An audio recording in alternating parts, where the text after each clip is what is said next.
What's going on, folks? It is KspadeTheProspect. I am back today with a brand new NBA 2K16 MyGM gameplay. Folks, in the very last video you guys saw, it was All-Star Weekend, which means the trade deadline is rapidly approaching. I tried my best.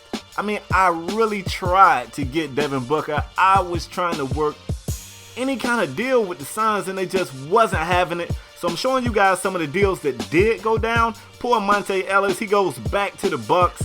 I know he's pissed off. And the Hawks deal a second rounder and Paul Millsap for Kevin Love. So it was a few deals that went down. Some of them look crazy to me. I couldn't believe that I wish the game had some type of connection in real life. I know it's just a game, but it looks crazy to see the T-Wolves deal Kevin Garnett. First of all, who the hell would take Kevin Garnett?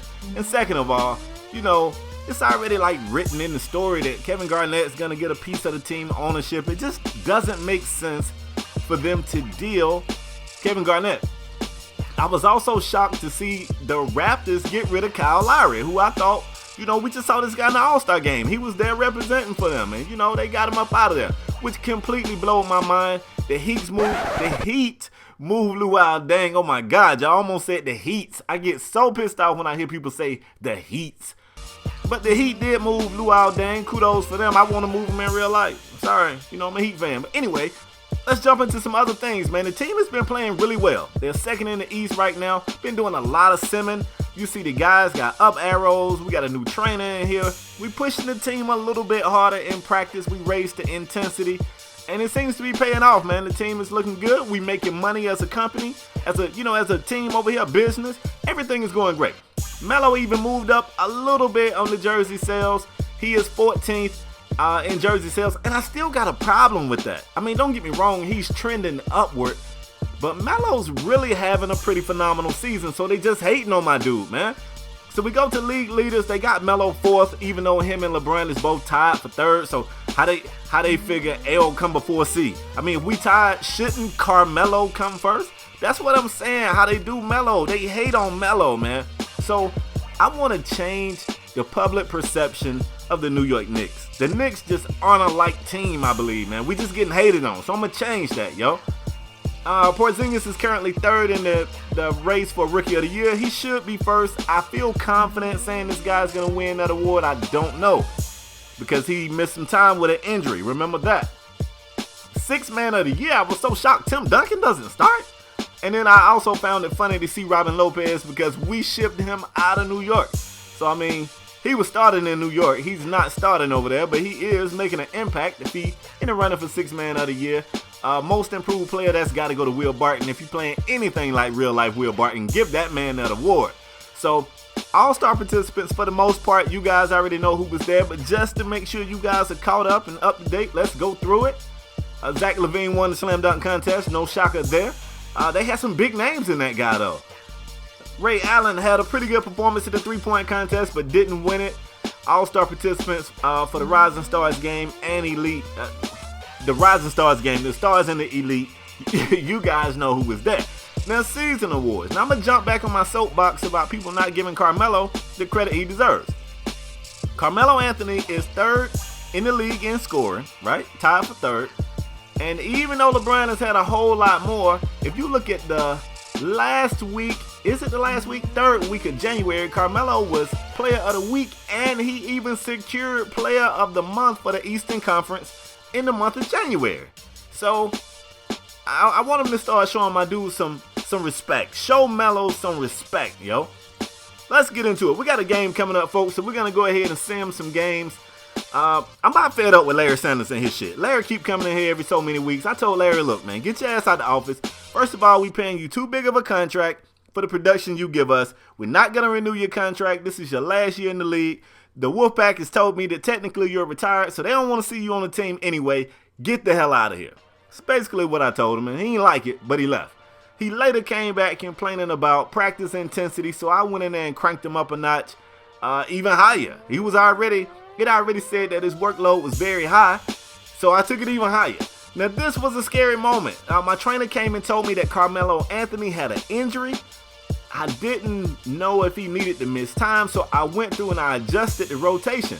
But before they could even play another game, like I went and I adjusted the rotation, and then I went to Sim to the Orlando Magic game, and he was back. So I went to see what went wrong. The team has been playing well. They took a 20-point beatdown at the hand of the Indiana Pacers, and Paul George went off. 34, 10, and 7. Absolutely smashed on whoever was playing for Melo, and Melo played in that game, but I guess that's the game he went down with the injury. He shot a horrible percentage, even though he played like 31 minutes. So I saw that his morale had dropped to 80, which is still pretty good. But this is Melo. This is the star of the team. So, you know, I don't want to see that bottom lip poked out. So we get him in the office. We give him a pep talk, you know, tell him whatever he want to hear, basically. And we get him back up to 100. Now we got a big game coming.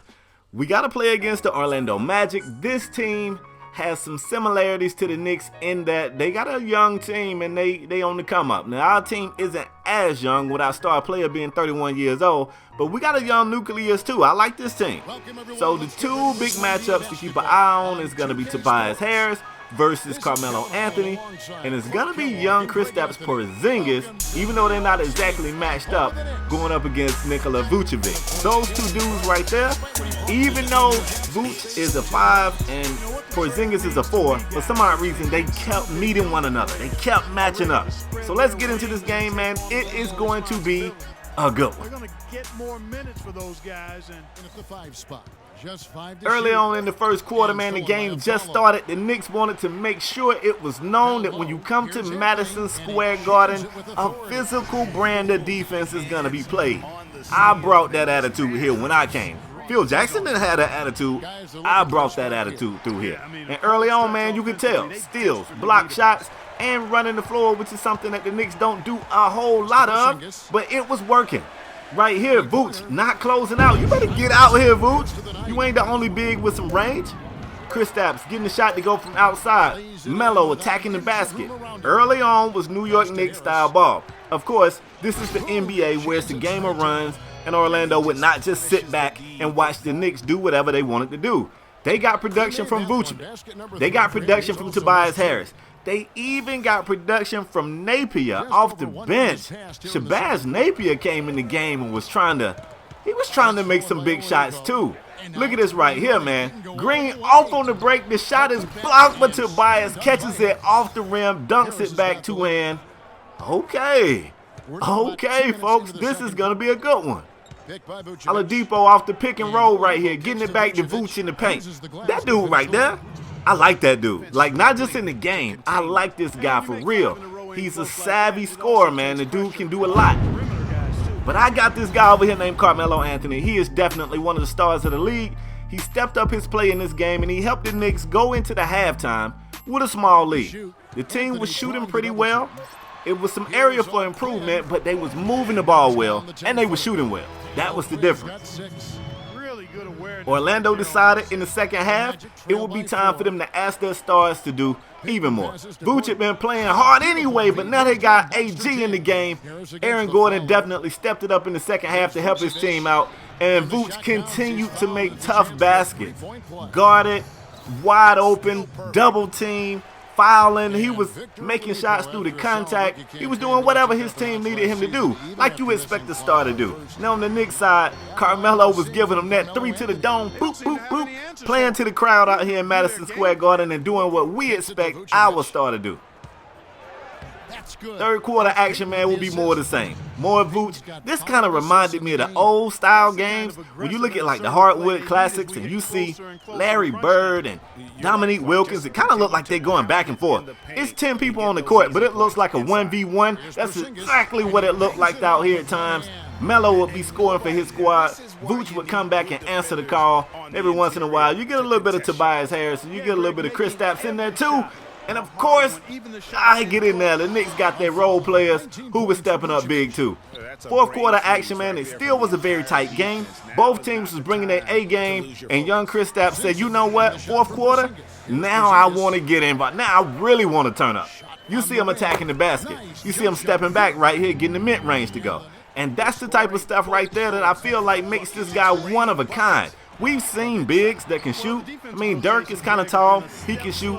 but the perfect mix of shooting and athleticism and finesse. I ain't never seen a player like Kristaps, y'all. I've never seen a guy like this. He is a special type of player. We're going to keep that guy here forever. Blocking AG's shot right here. Magic get it back, go back to the basket, and that's Melo and Kristaps getting a hand in there, making sure that shot doesn't go. Melo in transition. Bang, bang, chicken wing. Let's go, man. Let's go.